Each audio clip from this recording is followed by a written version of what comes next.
Hey everyone, I think this NDE is pretty interesting.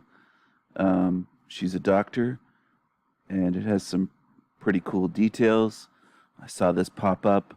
I just couldn't resist. I know I'm going to be taking a break from doing YouTube, and I've been on a tear with making videos.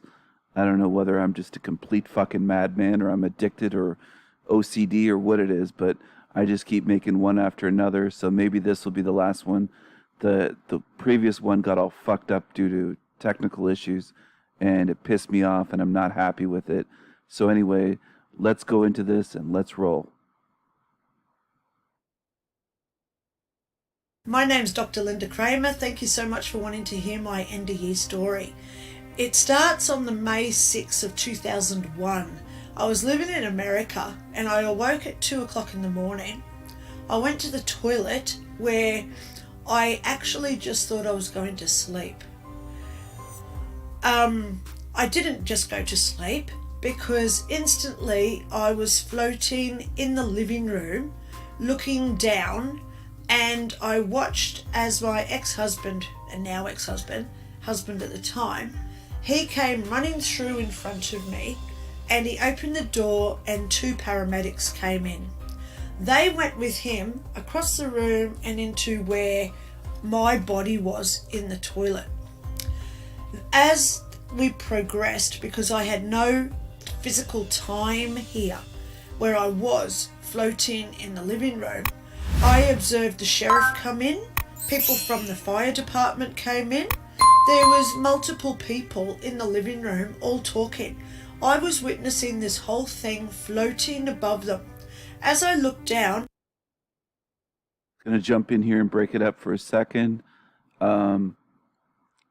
Witnessing everything, being out of body and witnessing everything, that's a pattern that's pretty common with NDEs, as many of you already know. When she said she was in the toilet, that's the way people outside of North America speak. We don't say that in US or Canada. She meant the bathroom, but they say the toilet. The whole room is the toilet, according to, I guess, people in the UK and Australia and New Zealand, I believe. But anyways, that's just a small detail. When she says that she looked down and had no feet, that's pretty interesting because a lot of NDEs do not look down when they're out of their body. So to notice no feet, I think that's pretty cool. That's a pretty interesting little detail. I had no feet.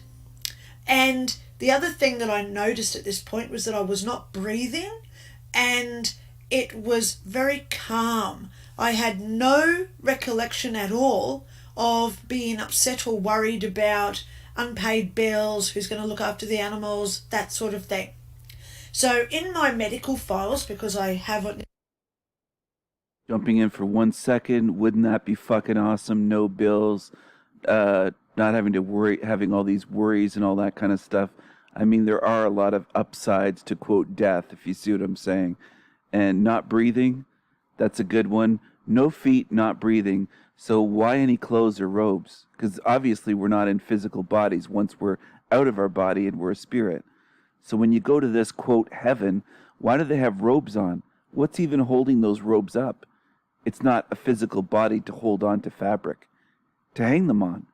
There's no real shoulders, if you see what I'm saying, and that type of stuff. If you get what I mean? So no feet, no breathing, because you're not in a physical body anymore. You don't have blood. You don't have a heart. I know people are on my channel argue that come over from Chiron Last's channel, and then they go back to, well, it, you know, they'll say it isn't an organ. It's a metaphor, but it still is an organ. Okay, just like if somebody says lungs aren't an organ, I'm going to argue that yes, they are.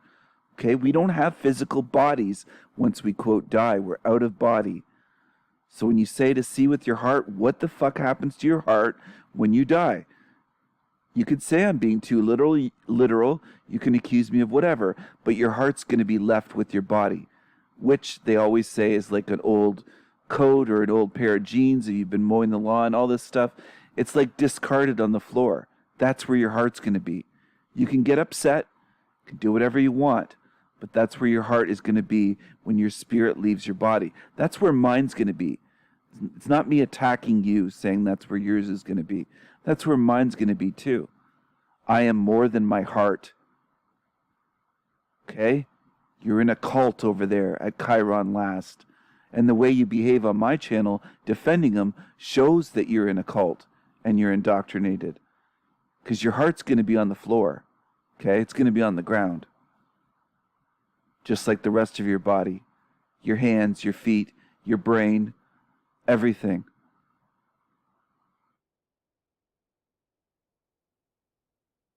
Now obtained my medical files of the night I died.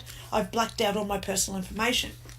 It says in here, in the paramedic report, that I was clinically dead for over 14 minutes confirmed. Now, we have to remember here, it was 2 o'clock in the morning, and my ex-husband, he said he woke up because someone was banging on the wall. That wasn't me, okay? It wasn't, I didn't have the capacity to do that. So in my medical files, it actually says 14 minutes clinically dead, and people were in the house for 45 minutes. So I saw the first ones arrive right through to the time when they took my body out on a gurney. So there's 45 minutes that I know I was floating. After they all left with me on a gurney, they put my body in the back of an ambulance and took me off to the hospital. That's when it got interesting. Firstly, I had these blue orbs come into the house. They opened the front door, don't ask me how. And they came and they were buzzing all the way around me, like hovering. But they were intelligent, these blue orbs. They were... Just jumping in here, this NDE caught my eye. I didn't even watch this far yet. We're not even 3 minutes into it. This is all new to me, but it is pretty interesting to me that these were intelligent. What does that show you? What do you think the blue orbs were? What do you think they're part of? Because I think they're part of the Matrix, just like angels, aliens, demons, spirit guides, whatever. That's what I think. I think they can pull all sorts of tricks like this because of what this realm really is at the core of it. Just like people could laugh and say, oh, your laptop just sucks earlier, but I do think there was something weird going on because it was one fucking problem after another, different ones after another, after another, after another, after another today with technical problems, whether it was my microphone, storage kept getting filled up, internet, I mean, just over and over, everything. It was just everything. Very like dark fluorescent blue, but in the middle of them, like their core, they were pure white energy. And instantly, as they were all moving around me and just zooming in, coming in. Just want to jump in here again. I rewound a bit, and I'm just saying, I just want to show that yes, I did catch that. Her hand, her left hand, on our right side. Yes, I did catch that. I don't miss that kind of stuff when it comes to hands. I do watch people's hands when they're speaking with their hands. And it is a pretty deliberate move. I guess with some people, they make that move more naturally than I would. I don't have a tendency to do that type of move with my fingers, if you see what I'm saying. But anyway, I did catch that. So if other people caught it and thought, well, he's not going to mention that. Yeah, I did see that. I do catch that kind of stuff. And when it comes to the world stage, here's a tip that's not NDE related, but when it comes to the world stage, whether it's politicians, celebrities, whoever, and they're on camera and they're famous, they're meeting someone, when they go to shake hands, watch their hands. They're always viewing that on video. They're always recording that on video and snapping photos with these handshakes because they want to show you that they're Freemasons.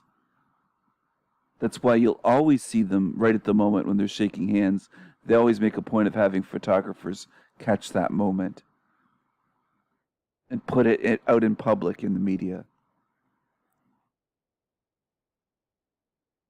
Instantly, as they were all moving around me and just zooming in, coming in, and I was like looking at them. They all went out the front door again. That's when I found myself standing in what I termed the field of flowers. Just want to jump in, sorry, but I do have something to say that's important. Look where her eyes are looking. She's glancing down. Okay, so to me that is unusual. She's done it a few times. It isn't just right now. If I rewound, it's been like a few seconds. There's been a few times just in the last 5, 6, 7 seconds that she's done that. I am aware of that body language. I'm not sure if she's reading from notes or it has an outline jotted down of things to cover where it's not reading, but she's got like bullet points basically, which I do sometimes. I'm not doing that here. This is all on the fly, okay? But I have done that before with some of my longer videos where I've written an outline basically of bullet points where I want to mention this. Because, you know, when I'm smoking the weed, I do have a tendency sometimes to forget things that I wanted to mention. So I do that sometimes. I don't know if she's done that or what she's doing, but she is glancing down an unusual amount. Okay? So maybe she has something written down there. That's what it seems like to me from my perspective. I was observing the mountain range 30,000 times huger than Mount Everest. There's a huge mountain range over in the back of wherever I was. I could see buildings with skyscrapers. Dubai are like little miniature huts in comparison. I saw lakes. I could see everything in panoramic view. Even things out of my peripheral, I could see them as clear as day in front of me. So I estimate that I spent 18 months in this place. I walked down paths, I was following around people, I was observing the people, I was going inside the buildings, I was walking around the city, I was going over to the mountains, being a part of the mountain. And what fascinated me the most is it was what we thought we created. If I wanted to be on top of the mountain... She's saying some very interesting, important things as far as I'm concerned, which have been said slightly different ways by other NDEers, that we create things and that you can spend, it seems like 18 months, she was only clinically dead for like 14, 15 minutes or something like that. I think it was 14 that she mentioned, and out of body with them in that living room for like 45 minutes, I believe she said. So we're talking under 15 minutes, and she's like lived there what feels like 18 months, and that she can create these magical things. Now, my point that I want to mention right here is I believe that she was still in the Matrix. She was in the astral realm, which is, you could look at it this way. I'm simplifying it by putting it this way, but it's in plain terms, understandable terms, which I personally like better than just giving metaphors and parables and making people wonder what the fuck I meant for the next 18 months, if you know what I'm saying. So I view the astral as the next level. It's another dimension, basically, on another frequency, very close to this one. Very close. Very close, where there can be bleed through from that realm to this one. Get what I'm saying? Like bleed through, just like when you're doing artwork with images and you're layering images, there can be that bleed through effect, which I personally like the aesthetic of text bleeding through into the image. And it just looks cool. But it's like two images like bleeding through into each other. So I think that can happen with the astral and this realm that we're in here. So if you want to think of this as lower, some people hate that term and say that's not higher, but I think of it that way. That's just slightly higher, slightly different frequency. And what I'm saying is, I think she spent all that time just in the astral realm. Possibly a realm higher than the astral. I'm open to that as well. Maybe it wasn't just the astral, maybe it was the next one up. Okay? Maybe she went to the astral and went right up to the next one. That's a possibility. Because I do believe there's more levels than just this earth realm, the astral, and that's the whole matrix. There might be 20 levels, there might be 100. I don't know the number. I've heard different numbers mentioned in NDEs. We have no concrete evidence to say, oh yeah, it's 21 levels for sure. Nobody can say that. If they do say that, be suspicious of them as being a liar, because they don't know that. And they're telling you something. They're making a big claim that they can't prove with evidence. And you won't see me doing that. You'll see me saying, I don't know for sure, or we don't have the evidence. But this is what I'm speculating on. I think she was in the astral realm, still in the matrix. And that's crucial because of this. It looked beautiful, right? All these lakes, the mountains, the huge mountains, the skyscrapers, all this wonderful stuff, you know, magical, way huger, as she put it, than here. I don't know if she's a size queen or what, but she's talking about huger skyscrapers and stuff like that. But anyway, I'm going to leave the comedy aside for a second here. A magical place. It can seem like that in the astral realm, right? But it's still part of the matrix. That's not where you want to be. And this is for the new people, because I know some people here have studied NDEs as much as I have, if not longer than I have, and more. You know, that you've watched more videos than I have, and for some of you have been studying for 10, 20 years or whatever. So I think I've been doing this like 5, 6, 7 years maybe. And I didn't go hardcore at the beginning. I was just semi-interested, but I was kind of just, at the very beginning, kind of just taking them at face value back then. Like 2016 or so, 2015 maybe, just watching one once in a while and then go on like a binge watching some. But it was more like, oh good, you know, the ones I was watching back then, it was more like, oh good, my deceased loved ones and pets are in a good place. They're in heaven. I'll see them again and all that stuff. Like, it wasn't me using my critical mind, being analytical at the very beginning, the first maybe year or 6 months of watching them. Okay? But then I started to notice too much that was just eye-opening to me, and I was just like, there's something wrong, something really wrong here. Things don't add up. This is fishy. This one's fishy. You know, why are they doing this? You know, stuff like that.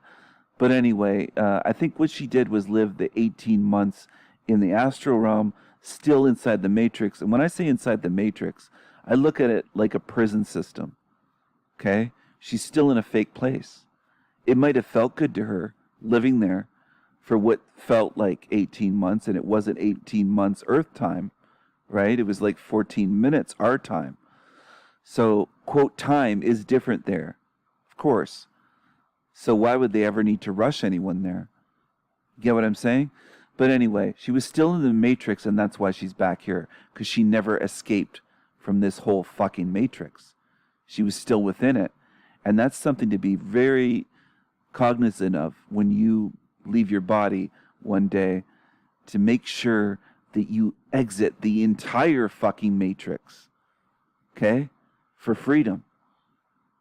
You don't want to get trapped here or under the illusion that, hey, I'm free, I'm in this magical place. Don't get fooled. All right? Mountain, instantly I was. If I wanted a short black hairstyle, instantly I had it. If I wanted to transform myself into a duck, instantly I was the duck. So it's all about perspective that I learned for this 18 odd months. I estimate my time due to how long I travelled, because as a human I walk about 3 to 6 miles per hour, and when I go back into my memories of walking down pathways, I think, okay, that was about 200 meters. Okay, I would jump in. She said it's all about perspective. I would say it's all about imagination and intent and the will of your spirit, if you get what I'm saying. That you can create things and instantly have what you just imagined. I was going to say just like, but not just like, similar to in a lucid dream.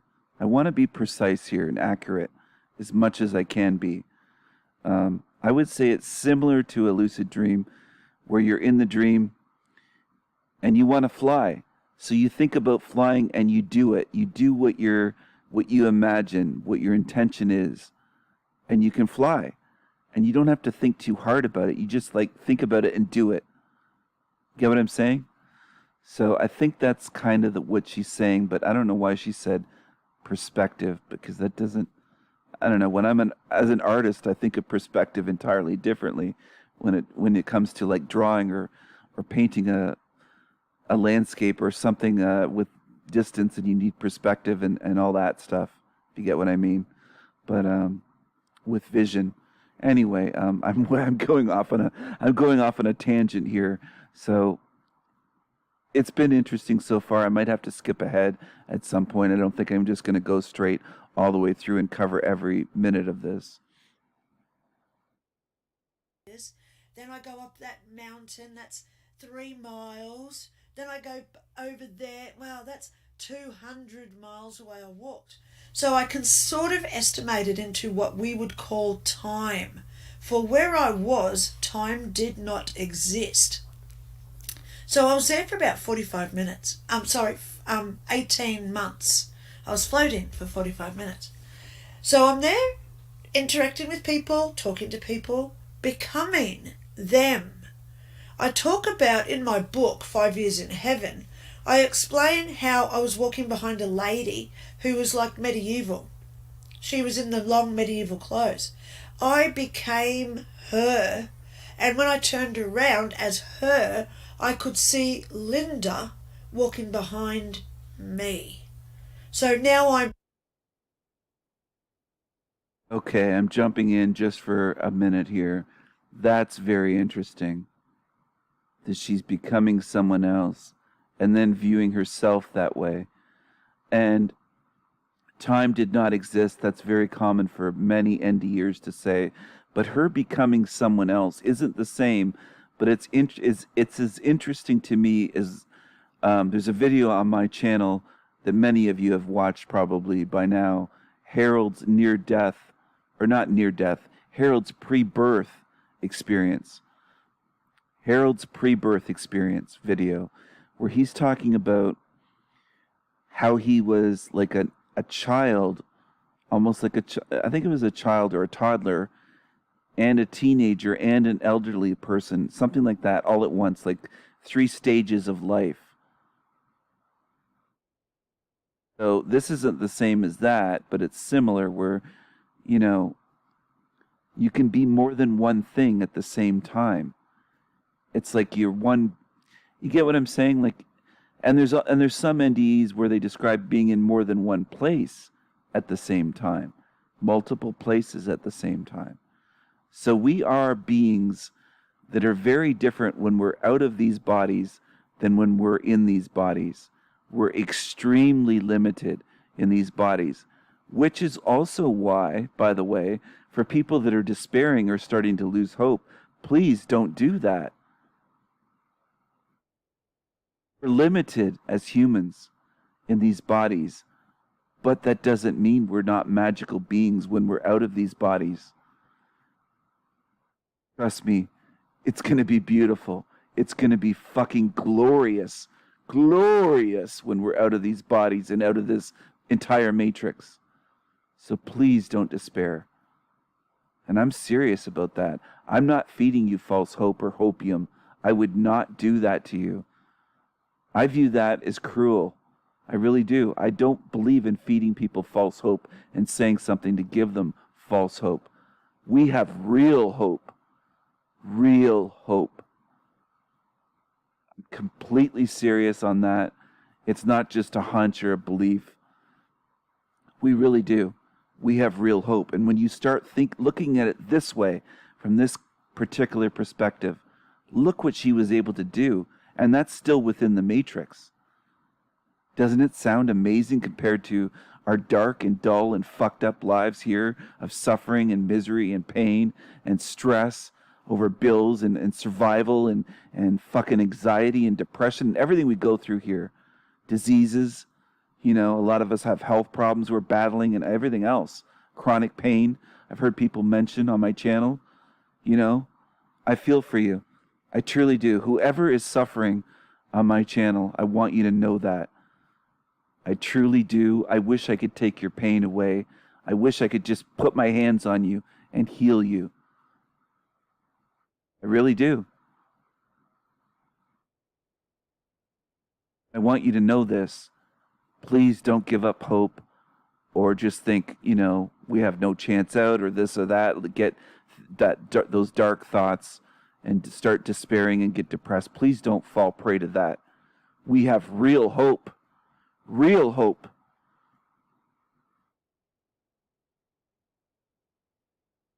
And I'll add this. I want to add this onto that. One of the reasons why I believe we have real hope. Look what they have to pull to keep us here. They have to do a lot, not just in this earth realm, but in the astral realm with all the illusions. In both places, lies, deceptions, illusions, constantly. If they could just lock the door and keep us here forever, they wouldn't do all that shit. See what I'm saying? Just like in human prisons, they don't pull all these fucking illusions to keep the inmates deceived and keep them in there. They just lock them in. The guards don't go through all these games and jump through hoops and work very hard, and they're lazy. I had a relative that was a prison guard. They're generally lazy.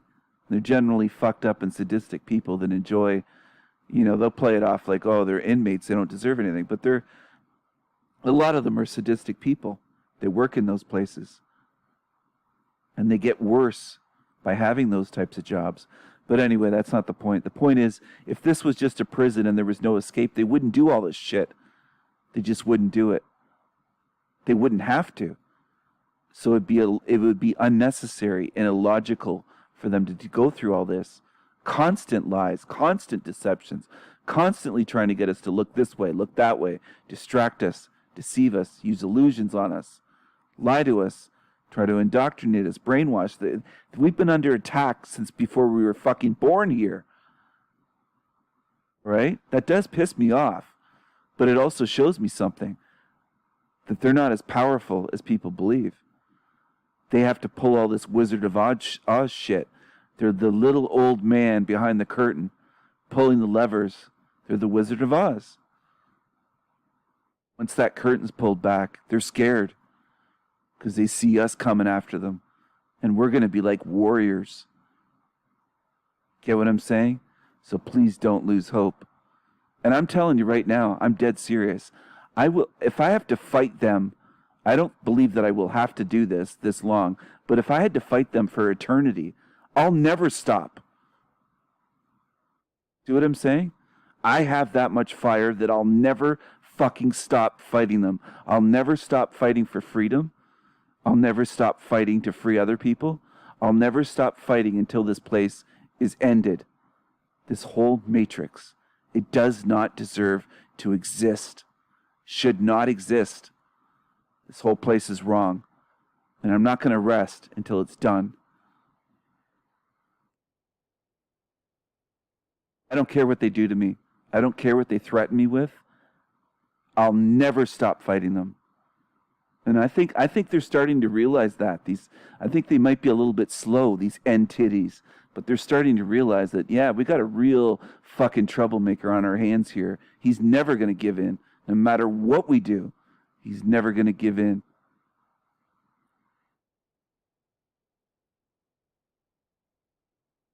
Everything of her experiences. I'm her lives because we return to our soul level. So I was an accumulation of all her lives that she had ever lived. So after I was there for, I call it 18 odd months, that's when I get a tap on my shoulder. I've now identified who did that tap, and it's my lady who is always with me. I show pictures of her in my book as well. So she appeared one day at the pool, so I drew a picture of what she looks like at the pool.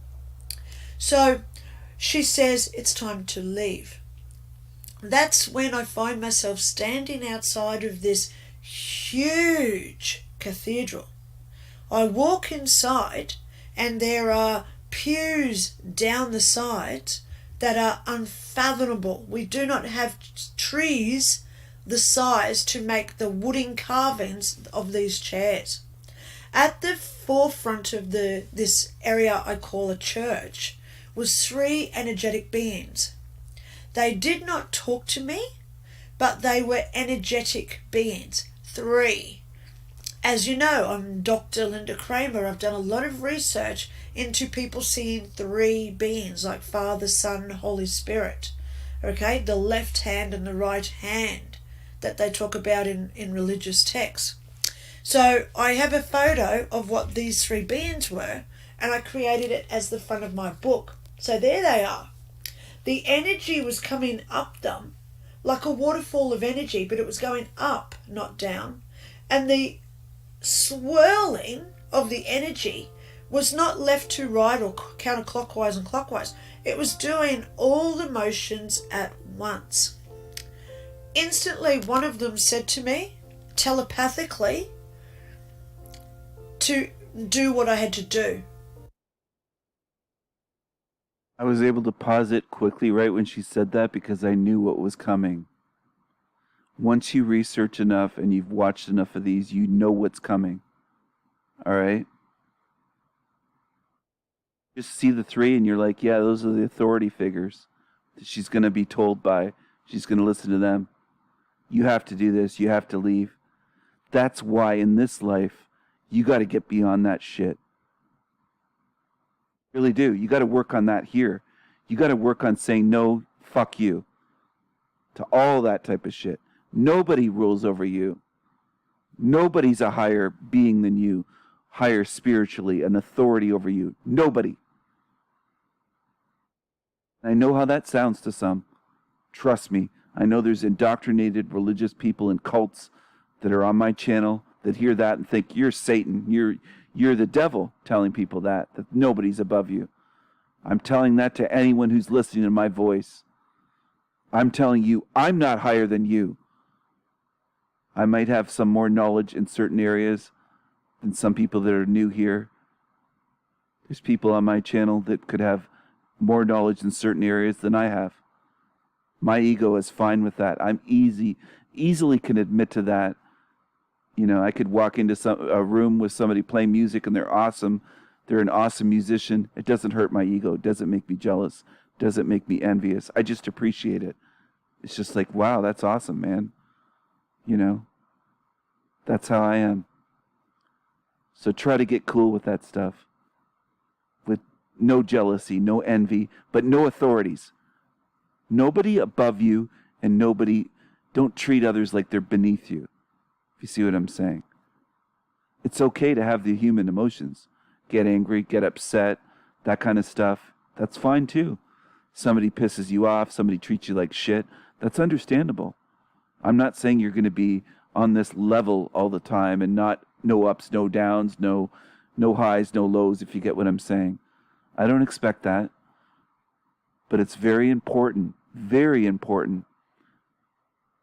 that you don't view me as an authority over you, and you don't view anyone else in this realm that way. No gurus, no higher spiritual leaders or council of whatever in the spiritual realm, council of 13 or council of 3 or spirit guides or quote ascended masters and all this bullshit. None of that. Get rid of all that. If you came from the New Age, get rid of all that. If you came from a religion or a cult, same thing. Get rid of all that. All of it has to go. All of it. I'm trying to help you here by telling you this. I'm telling you something very important. Because by the time that you leave your body and your body, quote, dies or whatever, you know, the physical death of the body and you're out, you don't want to view anything that you encounter in this matrix or beyond this fucking matrix. When you get free of this place, nothing is higher than you spiritually. You are a divine being, a divine spirit. You are eternal. If you're anything like what I am, I know that I'm eternal. I didn't just spring up and be formed by some, quote, god or monster playing in the dirt with mud or something. That's not how I was created. I wasn't created like that. I have no beginning and no end. My spirit, it's forever. There is no real death, if you get what I'm saying. But there's also nothing above me. That's a huge trap. If you ever start viewing, oh, well, there's some things spiritually above, then you're going to be falling when they say, it's time to go, it's time to do this, it's time to whatever. Because that's what they're doing. That's what they're doing. They're using that against people. They're preying on them by using that. Because they've indoctrinated people here to believe that, hey, you're just a human.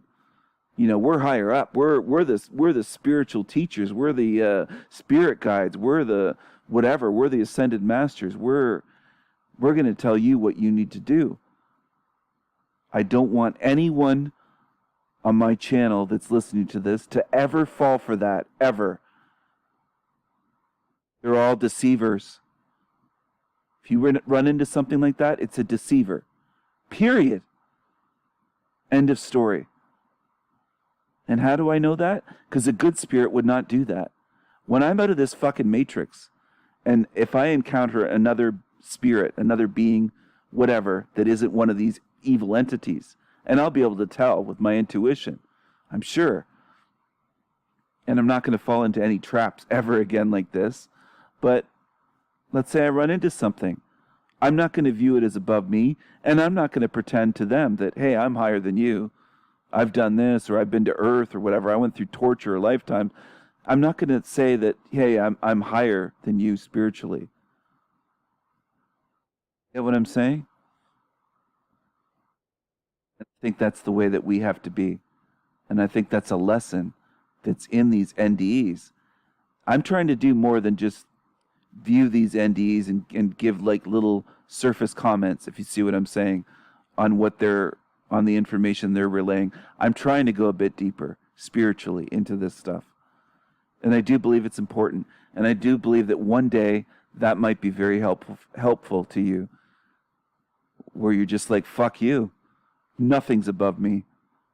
Nothing is spiritually better than I am. They want you, they do a lot here to try to make you feel small and insignificant and powerless, and as though you're just a lowly human, and these spirits are just, way above you, and, these angels and everything else. I mean, it's all bullshit. It's brainwashing. It's mind control. So you got to get free of that while you're here, before you leave here. And get prepared. It's nothing to worry about. It's easy to do. Nothing is above you. Nothing is spiritually above you.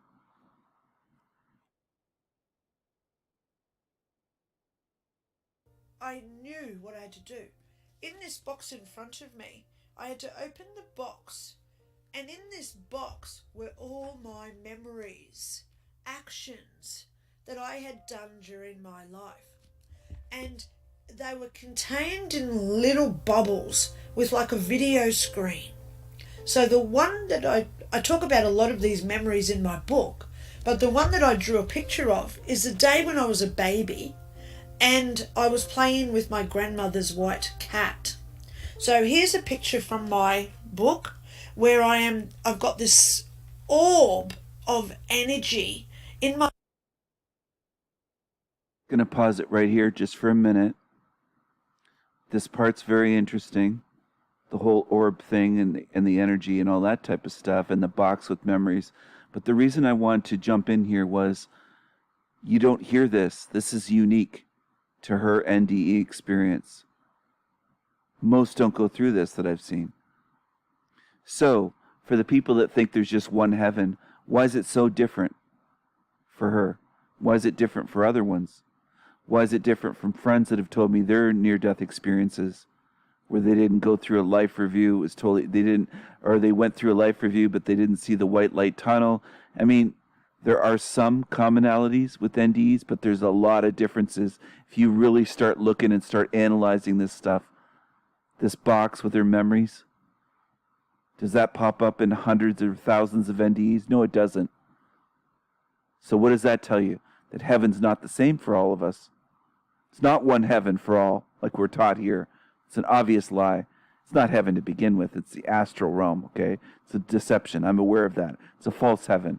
but it's not the same for everyone. We're on an individual path, an individual journey.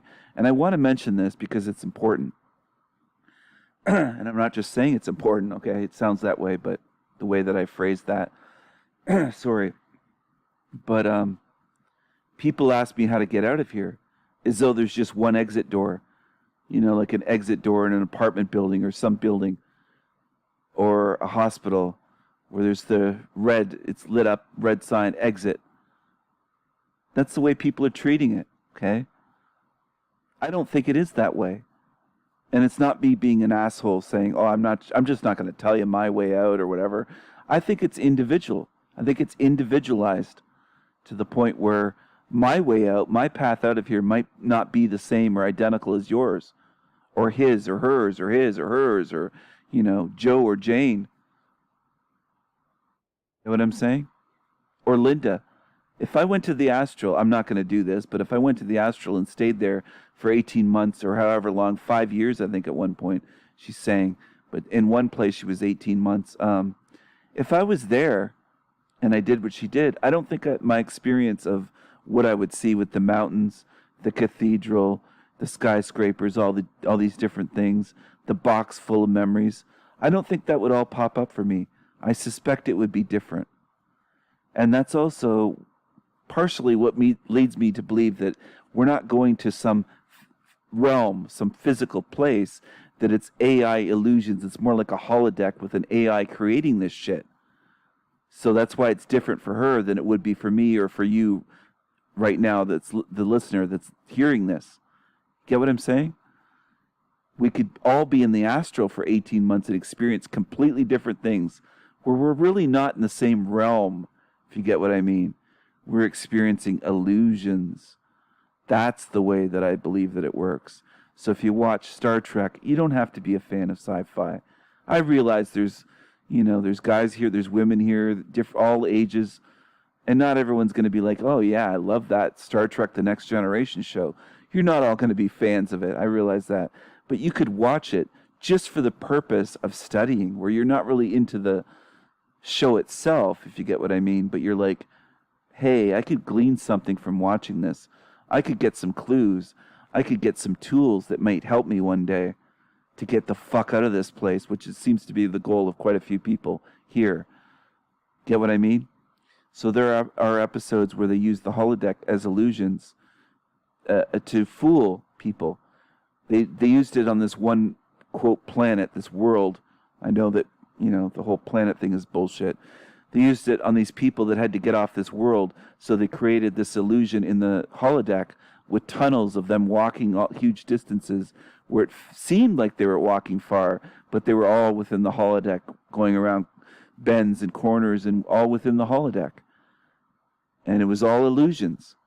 And I think that's what the astral realm is, where it can be custom made to us, to suit us. It's not really a physical place that we all go to, a physical, quote, heaven, as what most people believe it is. And a lot of NDEers swear that that's heaven. I don't believe it is at all. At all. I've seen way too much, studied this way too much, and I've thought about it way too much to believe that that's, quote, heaven. I believe it's a place of illusions. That's what I think. And I think NDEs like hers are a huge clue into that. The box full of memories?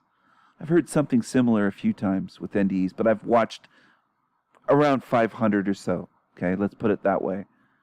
Close to 500, I would estimate. Does it pop up all the time in all these NDEs? No, it doesn't. Neither does the big, huge, massive cathedral, the mountains, skyscrapers, everything that she's mentioning. So they're very, very individualized.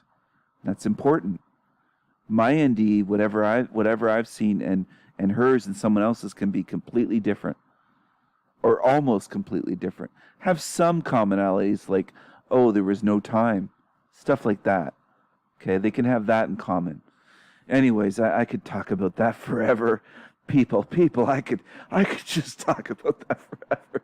I don't want to turn into Jan Levi's in here and get silly. I'm going to push forward with this glorious NDE.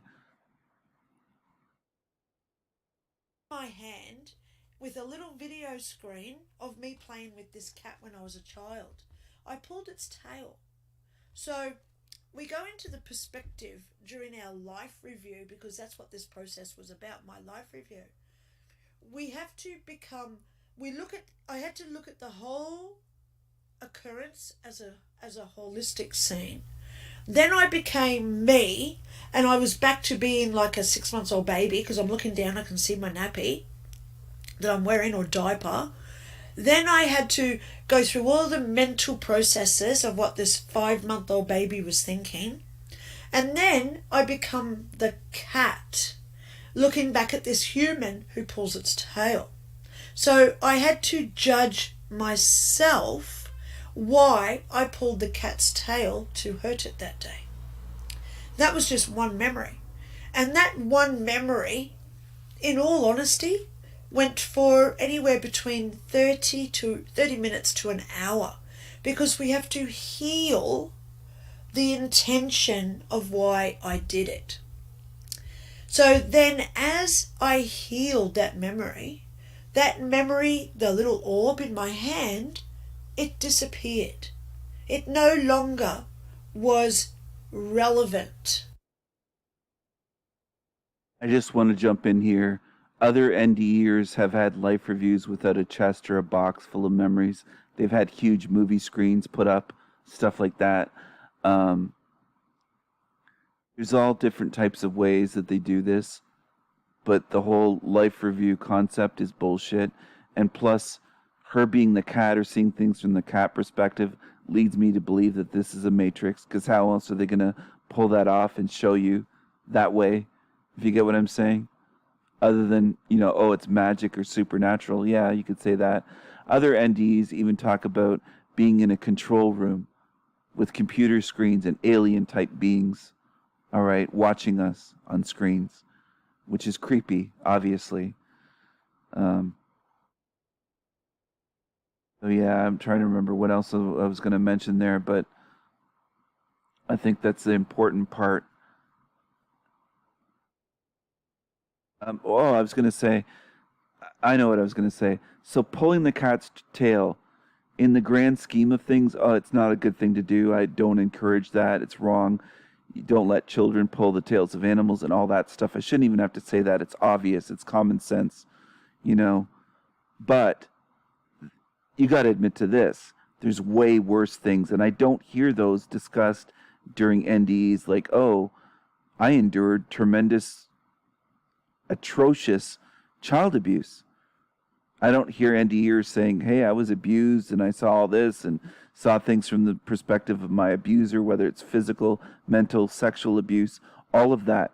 There's a lot of disgusting, devastating, sickening, harmful things, evil things done in this realm. And I just don't hear that coming up in most NDEs during their life reviews, during all this stuff. So that's odd, isn't it? Like they seem to be cherry picking these very almost sheltered, spiritually naive, gullible ones to go through the NDE process, if you get what I'm saying.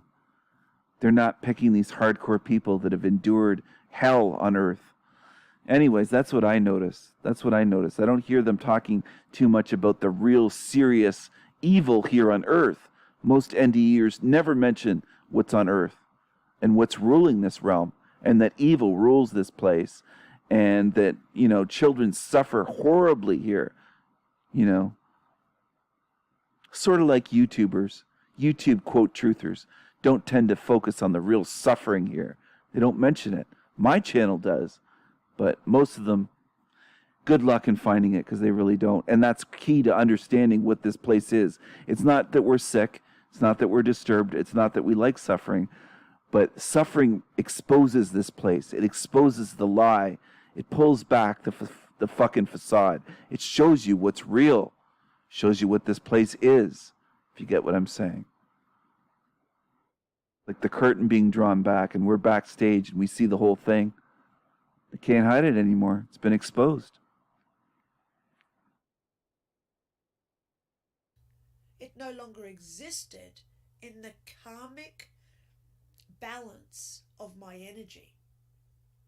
So as I looked into the big box, there was millions and millions and millions of my memories, and I healed thousands and thousands and thousands of them. So again, I say I was in this place probably 18 months. It could have been 3 years. I'm going to jump in just for a minute, or I'm going to try to make this quick. I tend to blab on and babble on, but um, so she healed thousands and thousands of those memories, and there were millions in there, millions of memories in that box, right? So some people would argue, well, that's good. They'd be like, hey, Sanity Machine, that's good. She healed. That's what this is about, dummy. You're stupid. You know what I mean? You got to go through all this, and that's good that she healed that. But why did she have that trauma to begin with? Because she was in this realm. That's what caused it. Wouldn't have anything to heal if she wasn't here. Just like people that have been child abused. Millions of us. Okay? Let that sink in to the deniers, to the cult followers that are religious, that want to defend their evil monster system and their monstrous God at any cost, including the cost of the truth. We suffered. We were victimized. We were harmed. We were hurt. We were traumatized. That wasn't good. So if we got, quote, healed of some of that in the astral, you'd be jumping for joy and saying, hey, see, that proves it. That's heaven. No, you're not going to the source. We shouldn't have had to go through all this to begin with, to heal from it. You understand what I'm saying? It's like putting people through hell of 1,000 types of hell, and you heal 1, 2, 3, 5, 10 things. Oh, are you celebrating that? Who did that to them? Who put them there? Who tortured them? Yes, it's sick. That's what it is. So while you're celebrating, hey, look, I had thousands of things healed. Well, why did you have thousands of things to heal? Who did that? Why were you in a place that caused that harm to you? Got to ask those questions. Got to go to the root of things. Go back to the start. Go back to the start.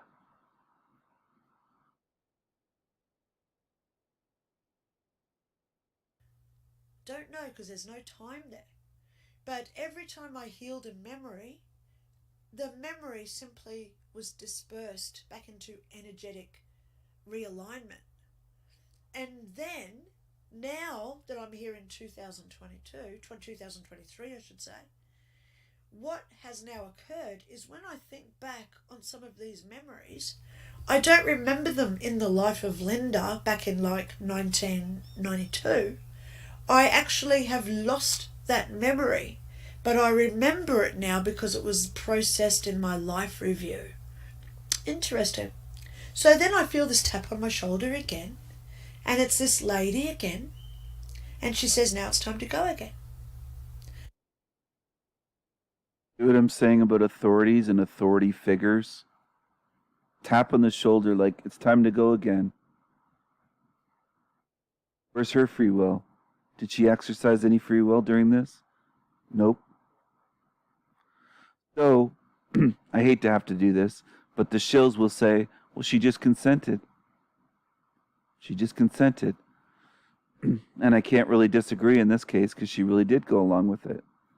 But does that mean that we all consented like what these shill channels push? No, it doesn't. No, it doesn't. You can't isolate one example like this NDE and say, oh, because she consented, we all did.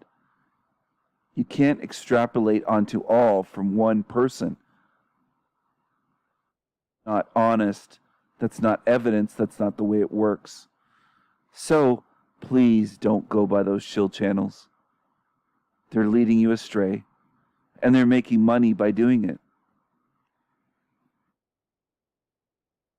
So now I find myself in what I call the white room. I'm in this space. There's no walls, no floor or ceiling. It's all white. And way, way over, however far away, I could see a person and she was only about this big. And then as she came closer to me, as she walked, she got bigger as she got closer. There was no floor under her feet. So when she came up to me, she was quite angry. She said, "What are you doing here?" She didn't actually say it like that. She said, "What are you doing here? You're not supposed to be here." I said, "Well, where am I? Because I don't know where I've come from." She said, "You've got to go back. You're not supposed to be here." And I said, "Well." See what they do? Pressure, guilt, shame. They try to instill fear. They make you afraid. Does that sound like, quote, heaven to you? To anyone that is on the fence or just learning about this, does that sound like, quote, heaven to you? Come on, be honest. I want you to be honest. Does that sound like, quote, heaven to you at all? And you know what? This happens quite frequently in a lot of NDEs where they're pressured, they're yelled at, they're told you're not supposed to be here. It's not your time. What are you doing here? They act surprised, stuff like that. Usually right when you show up a lot of times. Like it's a glitch in the matrix where something fucked up and they didn't expect you to, quote, die and end up there. Not a perfect system. This matrix is imperfect, just like the creator of this is imperfect. So I know some religious people will say, "You're not perfect though." I'm not claiming to be, but I'm going to use their imperfections against them. I'm going to use everything that I can against them. Everything.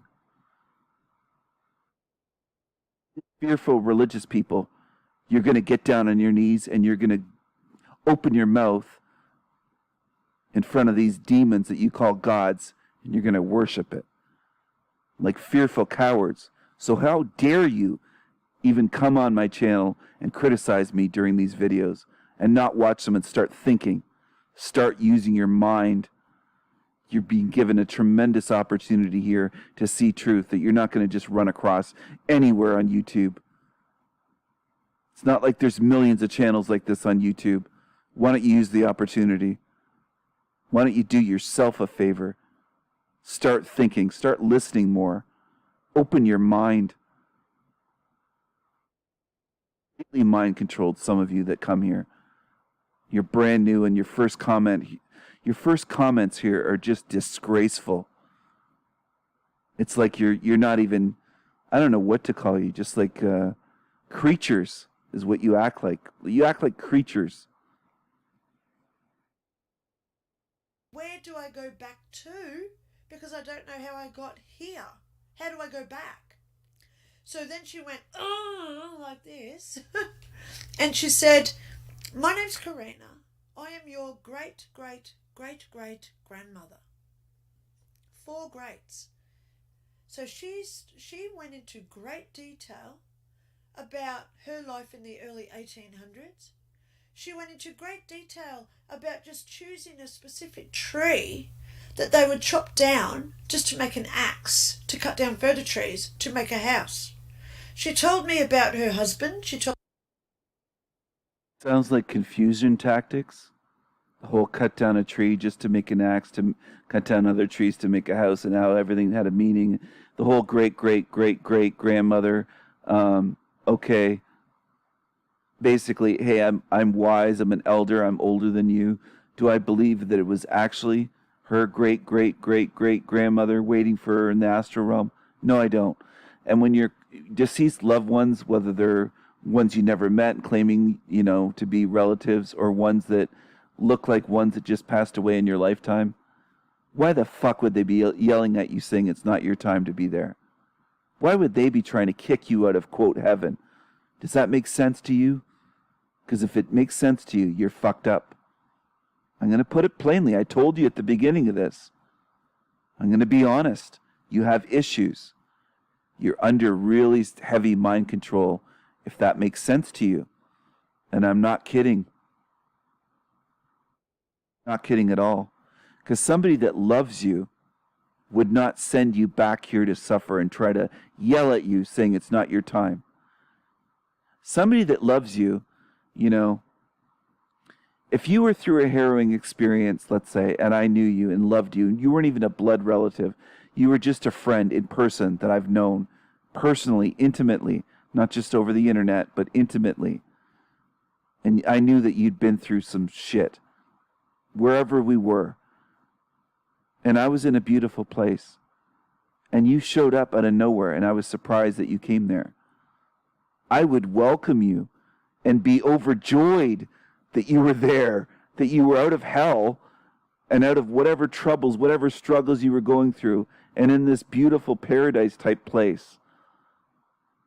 I would be overjoyed. I'd probably be so fucking emotional, I'd start to get misty-eyed over that. And be so glad that you were there. And want you to stay. And if you said you had to go, I'd probably be telling you, please stay here. Don't go back to that fucking hell. It would be the opposite, is what I'm saying. You get what I mean? And this is very common in NDEs, what she experienced. Somebody showing up, angry, and telling them it's not your time, you're not supposed to be here, you got to go back there. Doesn't make sense. Doesn't add up. If you love someone, you wouldn't send them to this fucking hell realm of suffering, to come back into a body here and have to fight to survive and eat and breathe and go through aches and pains and illness and everything else and witness just horrible things here that hurt to see and hear. I mean, it doesn't add up, okay? And I'm going long with this one because I'm going in depth and I'm trying to really reach through to people that are new here that stumble upon this and are watching this. It doesn't add up. Part of it is these people believe in authority. And that's why this shit works, these tactics. That's why they're used. I don't believe that was her great-great-great-great-grandmother at all. At all. I don't believe she would be in the astral realm to begin with. She's probably been reincarnated back here in this hell realm many times. And with her, great-granddaughter with the 4 greats right now, that's what I think. Most don't stay in the astral very, very long. You either get out of this matrix or you're recycled back here again. So yeah, it's a pressure tactic, it's a fear tactic, it's a deception. She told me about her family. She told me the intricate ways of making clothes, making this device to take down to the stream to wash clothes on.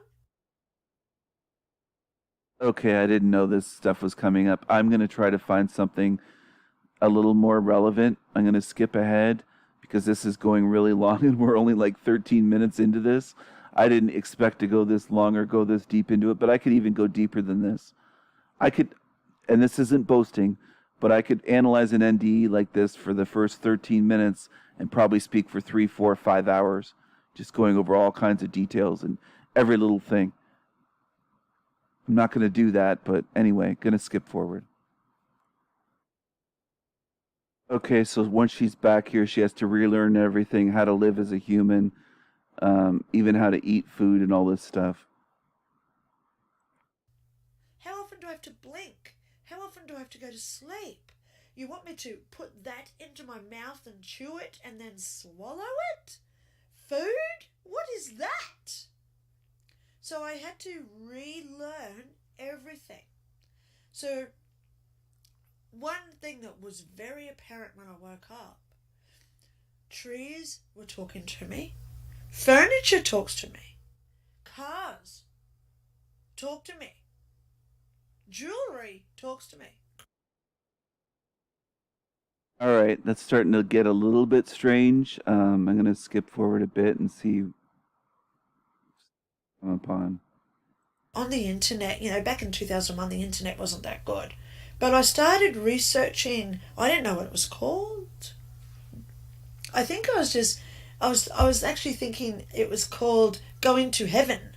I think I was just researching going to heaven. Because even though it wasn't called heaven, and I didn't see any religious types like Jesus, Buddha, Muhammad there, I didn't see anyone like that there, but I knew it was heaven because of just where I was. So immaculate and peaceful. No, I'm sorry, lady. You assumed it was heaven, you didn't know it was heaven? So, in my experience of waking up, coming back to Australia, and it's apparent that this woman is with me all the time. She's my intuition, she's my guardian angel, she's also my spirit guide. She came to me, I won't go there yet, but I started researching heaven, going to heaven, and I found a man called Dr. Raymond Moody. I emailed him. I didn't realise who he was, but he replied and he said, yeah, another one. What's your story? So I started telling him all the things where I went, what I saw. And his quote to me was, my experience is one of the most in-depth experiences he had ever heard of. 5 years. You know, we can't judge who goes where and what they see. Okay, there's no comparison because every situation, every NDE is so unique and beautiful. Got to pause it there for a second because I do have to jump in. That's basically what I was saying earlier, but I wasn't calling them beautiful, but they are unique. They are individual. That's the way that it works in this system. I'm going to jump ahead a bit, see what comes up.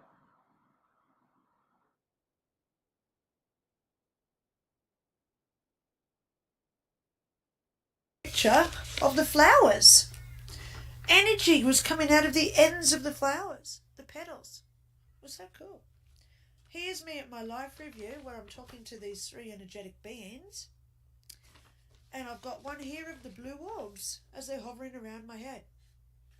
So all my drawings are in my book to explain what happened. In the last half, it's called the Teachings of Heaven. How to be angelic. How to raise your vibration. So it's all tools, techniques, exercises in how to be more angelic. I'm going to jump ahead away from this.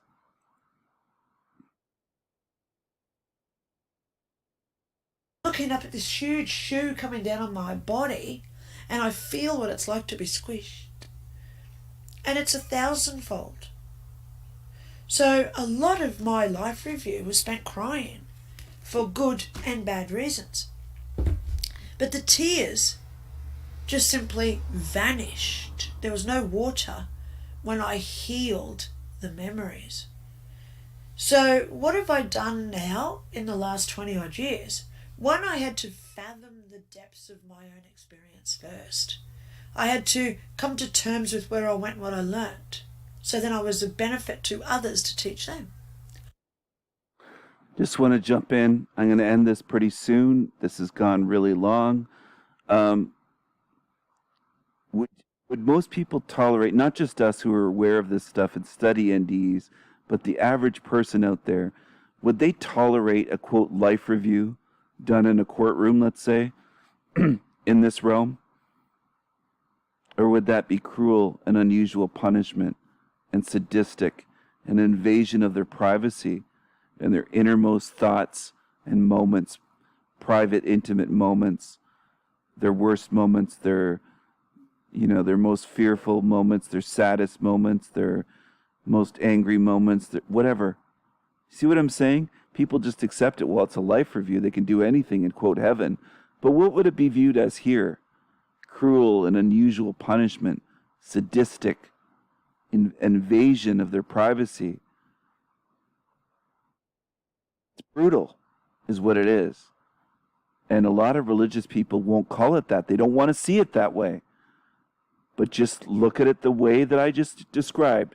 If it was done here in this realm to you by strangers that you don't consider to be, quote, angels or angelic beings, you'd view it entirely differently. You wouldn't want to tolerate it. If they said they were going to do a, quote, life review to you and pry into your mind, your memories, all of your moments, you wouldn't want that. Be honest. I realize that people that are on board, that want the fuck out of this realm and see through it as a scam and study NDEs, do not want to go through a life review, will not submit to a life review, won't tolerate that. But I'm speaking to the cult followers here. And you know what? I did order that shirt for myself, the one that I showed in various videos, an image of it. I went on Etsy and I ordered that shirt straight out of the cult. I'm going to wear that shirt in public.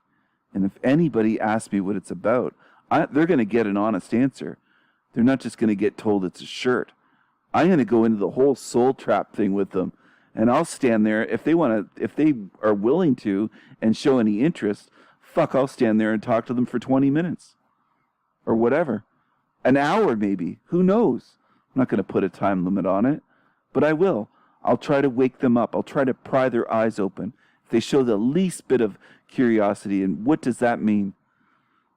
Because I'm not just talking about the cult of Christianity or the cult of Catholicism. The cult of this realm, this whole fucking realm is under cults. Culture. It really is. It's cult driven. That's what it is. They want you to be cult followers. And I want you out of the cults. That's what I want. And some jackass, some freaking moron was trying to make fun of me, saying that your agenda is to get people at he tried to phrase it as a backhanded compliment or like an insult type thing, where, saying I have an agenda and my agenda is not to be a cult, it's to be, blah blah blah. And it's like, fuck you. You know what I'm saying? Seriously, I'm trying to do something here to benefit people. Cults do not benefit people. Not in the long run. Not in the long run. They might. I'm slurring my words here. They could in the short run, with little things in life. They could give you a little bit of advice that works, and then people latch onto that for 10 years, saying, well, this cult told me this one thing and it worked. It helped me a little bit. But in the big picture, they just help you get recycled back here endlessly. And that's not good. It's not good at all. I also went and did a lot of qualifications, as she said I would. She told me, you will be a doctor. I thought, medical doctor? No way. How am I going to get into med school? But it's a PhD. So I do have a PhD. I've also got life coaching qualifications. Yeah, that's fantastic. Did you ever ask yourself, how does she know that? How did she know that about your future? And different other details that she gives in this? Maybe it's a matrix. Maybe all this shit is happening all at once and they have access to what's happening just like we have access to what's happening in the present, and it's that easy. And it's all, you know what I'm saying? It's just like clicking on a fucking keyboard and typing it in, and they have access to that information. If it's a matrix, if it's an AI-driven, I call it an organic AI-driven matrix, something like that. It's a theory. I'm not married to that theory. I'm open to other theories, okay? But it is a theory that might be how they have access to, they know your future. That doesn't prove that they're good either, by the way. Some people would say, well, they knew her future. It must be an angel. They must be good. No. Couldn't demons have access to her future? Couldn't devils? Not El Diablo. He's a handsome devil, but he's not evil like that. He's not doing that shit to people. He's just exposing some shills and liars and, flattering them a little bit and getting them to soak their freaking panties over one little compliment or whatever. But anyway, I'm not going to go too much into that. But, the whole hacking the headlines thing where she was almost like, she's a weirdo anyways, but I'm not going to go into that. I'm going to skip ahead.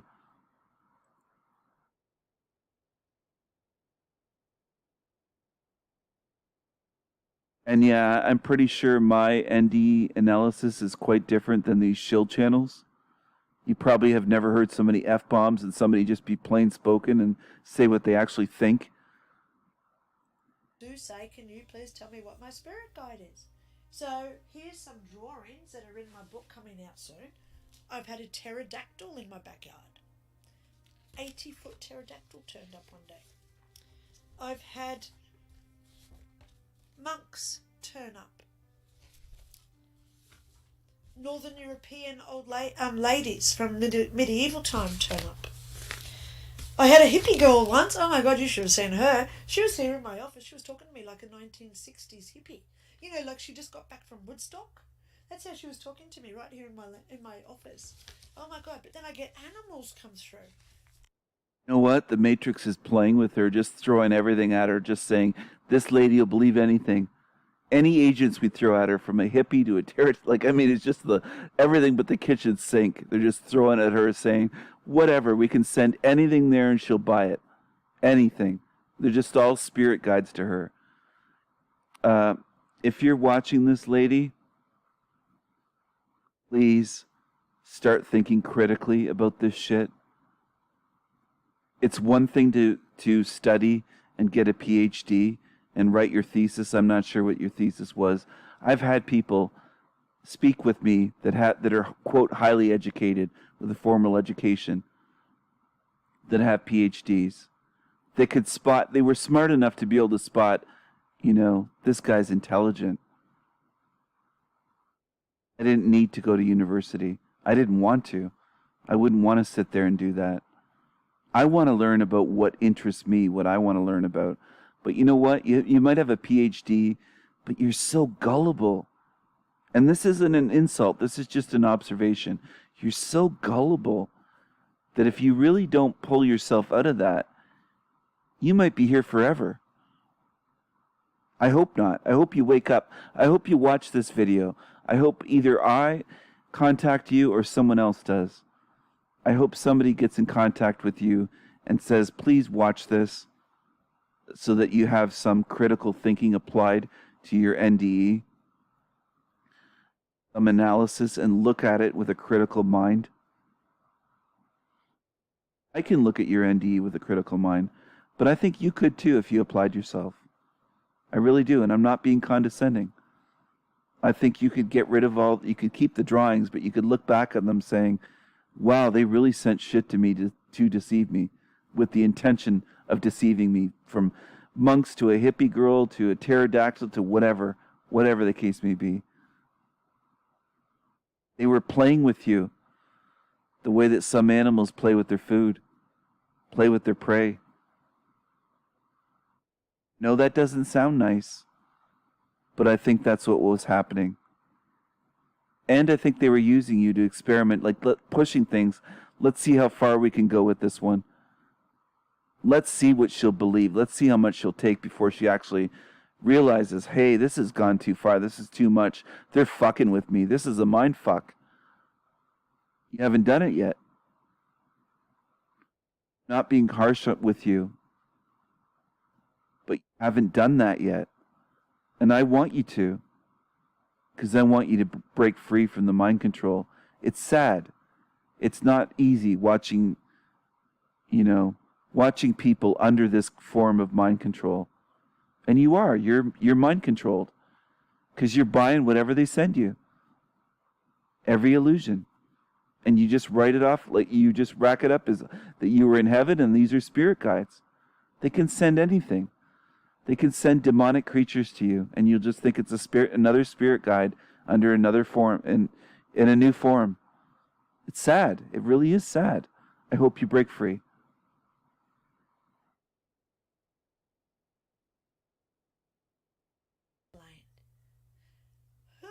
This is going to be a good one, because it teaches us about portals, where heaven is, what happens there, how we become aware in our own perspective, because I've been there myself, and I'm just using my research on what I've been through, as well as the research of probably 10,000 other near-death experiences that I've researched over the past.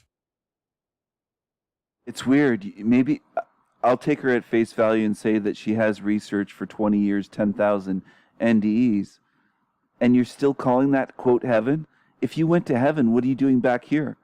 That's always my question to every NDEer. It's nothing personal against her or any of the rest, but what are you doing back here? Just like I asked Brian in the other NDE video that I made the other night.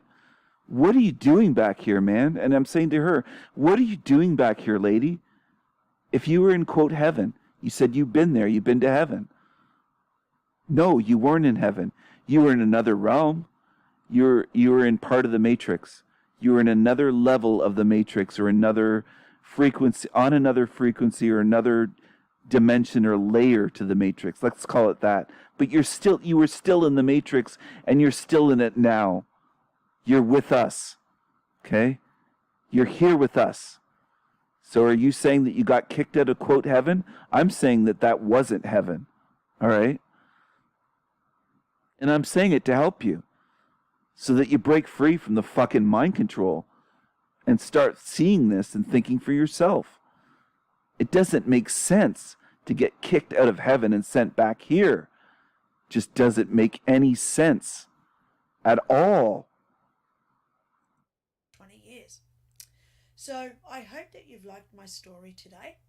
I am on YouTube. Dr. Linda Kramer is me on YouTube. I love getting people emailing me every day. So my email is linda@lindaray.info. I love it when people email me and say, hey, can you please explain this to me?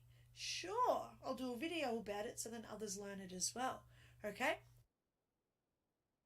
I most likely will contact her, and I'll try to get her interested in watching this video.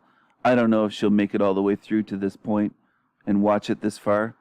I suspect that something will trigger her, and she won't like the information, that she'll get triggered and upset and stop the video, and maybe even respond angrily or something to me saying, how dare you doubt that or say that or whatever. That's the way these people are. And it's no offense to her, no insult, but look at her face.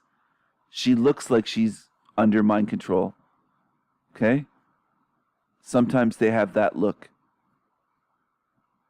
Again, I'm not saying this to be hurtful or to be insulting. It's what I see. I try to give my honest observations and try to analyze these NDEs to the best of my ability, not to give you false hope, but not to lie, to be honest, not to sugarcoat things, not to try to make something bad seem better. I just try to be honest. That's what I try to do. And in some senses, I'm not boasting, but I think I am well suited for this because I do have a natural tendency to be rather blunt, people have told me. It doesn't mean that I'm uncaring. It doesn't mean that I have a black heart or he's just a badass, he's an evil incarnate or whatever. You know, it doesn't mean that at all. Bluntness doesn't mean that. I've had to end the suffering of animals before. You know, I've had to comfort people that have been through horrors, just horrible things. And I am a caring, gentle spirit. And you don't have to believe me. I mean, I realize it's the internet, and people generally on the internet their instincts are all warped quite often. They trust the biggest deceivers with YouTube channels, and that just shows a lot. It shows so much. It's so revealing. These channels that blow up to be huge, because most people are fucked up. They don't have working intuition, inner knowing, instincts. They're warped. They trust deceivers and they doubt truth speakers. They have everything inverted in this inverted realm, which is satanic. The Satanists have inverted everything and the masses do it themselves. Quite often I'm the last person that someone would trust. And meanwhile, I'm the person that would help the most or attempt to. I'm the type of guy, and this isn't boasting, it's just true.